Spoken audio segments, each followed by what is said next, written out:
வணக்கம். இன்றைக்கி ஒரு 2 விஷயத்தை சூப்பராக பார்த்துடலாங்களா? IPhone manufacturing, iPhone 17 manufacturing start பண்ணிட்டாங்க. என்ன பிரதர் சொல்கிறீங்க? எஸ், மிகப்பெரிய கம்பெனி. எந்த கம்பெனி அப்படின்னு பார்க்குறீங்களா? உங்களுக்கு தெரிஞ்ச கம்பெனி தான். டைவான்ஸ் ஹான் ஹேர் ப்ரிசிஷன் இண்டஸ்ட்ரிக்கோ.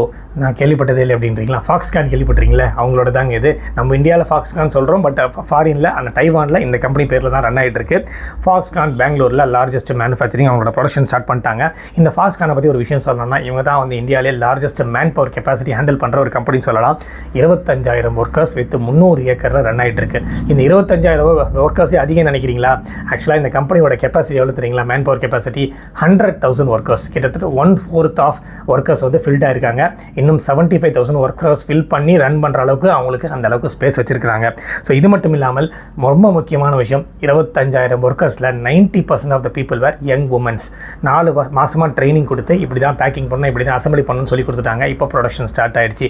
இப்போ உலகத்தில் எந்த மூலைக்கு இந்த ஃபோன் அங்கே போனாலும் நீங்கள் திரும்பி பார்த்தீங்கன்னா மேட் இன் இந்தியா இல்லை மேக் இன் இந்தியான்னு இருக்கும். ஒரு 20 வருஷத்துக்கு முன்னாடி பார்த்தீங்கன்னா make in Taiwan, make in China, make in USA, make in Russia, என்னென்னமோ இருக்கும்.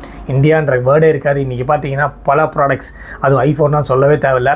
எல்லாரோட மேக்ஸிமம் கையில் இன்றைக்கி ஃபோன் வந்து ஐஃபோன் தான் இருக்குது. திரும்பி பார்த்தாங்கன்னா வா இந்தியாவிலேருந்து வருது அப்படின்னு வந்து ஒரு அப்ரிஷியேட் பண்ணுவாங்க. அதுக்கே வந்து ஒரு சல்யூட்டு. ஸோ அதுக்கப்புறம் இன்னொரு முக்கியமான விஷயத்தை பார்த்துடலாம். ரேப்பிடோ வந்து ஓலா ஊபருக்கு ஈக்குவலாக வந்து மோரார்லெஸ் மேலே போயிட்டே இருக்கிறாங்கன்னு சொல்லலாம். அவங்களோட ரிசல்ட்ஸை பார்த்துடலாம். ஜனவரி 2025 ஊபர் வந்து 45 to 50% ஆக்குபென்சி, ஓலா வந்து 30 to 35%, ரேப்பிடோ வந்து ஒரு 15% தான் இருந்தாங்க. வேறு ஏப்ரலில் பார்த்தீங்கன்னாக்கா ஊபர் வந்து 45 to 50%, ஓலா வந்து 30 to 35%, ரேப்பிடோ வந்து 20% வந்து ஆக்குபென்சி ஆயிருக்கு.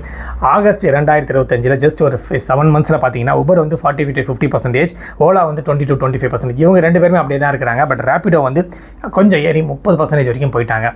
ஸோ எனக்கு தெரிஞ்சு இந்த இயர் முடிகிறதுக்குள்ளே கிட்டத்தட்ட இவங்க ஈக்குவலாக வந்துடுவாங்கன்னு நினைக்கிறேன்.